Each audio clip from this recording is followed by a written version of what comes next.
La Basilica di Santa Maria Assunta, qui ad Adria, è l'edificio sacro più antico di tutta la città e la sua storia abbraccia quasi 2000 anni.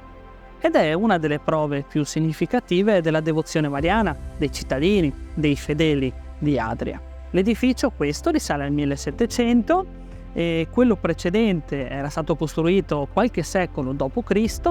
su un tempio che si pensa fosse addirittura pagano.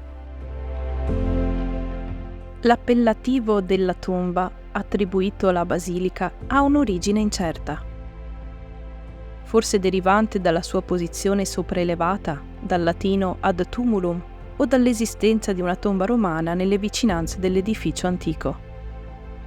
Sulla parete ovest è appesa una lapide sepolcrale risalente al I secolo, suggerendo la presenza di una tomba vicina all'edificio, da cui l'appellativo ad tumbam o de tumba.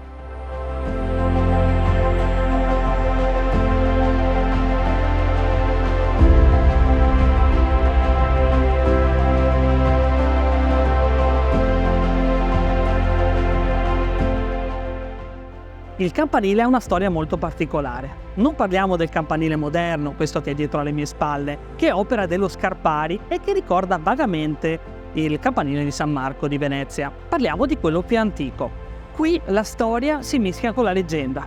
Adria era collegata al mare tramite un porto canale e si dice che in epoca romana fu fatto costruire un vero e proprio faro, un avamposto. Il campanile sostituì quel faro utilizzando parte della struttura e l'angolo nord-ovest di quel faro è ancora attaccato alla chiesa.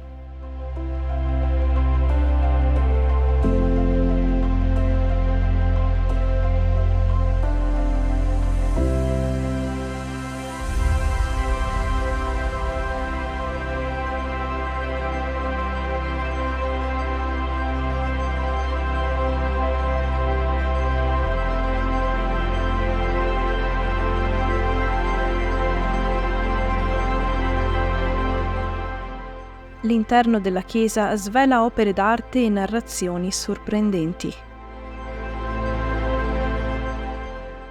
La fonte battesimale, realizzata in marmo, presente nella cappella di sinistra, è un manufatto molto antico.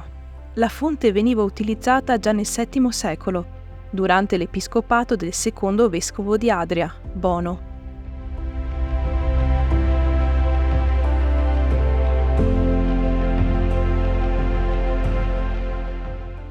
A destra, la bellissima cappella conserva la scultura della Dormizione o Morte della Madonna.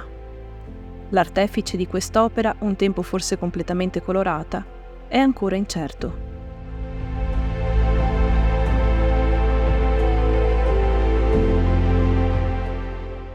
Ogni anno, il 15 di agosto, il giorno dell'Assunzione, alle ore 17 e qualche minuto, un raggio di sole passa attraverso una finestrella e va a colpire direttamente un affresco della prima metà del 1900 che è posto dietro l'altare. Viene illuminata l'immagine della Vergine Maria, a riprova del nome della chiesa, Basilica Santa Maria Assunta.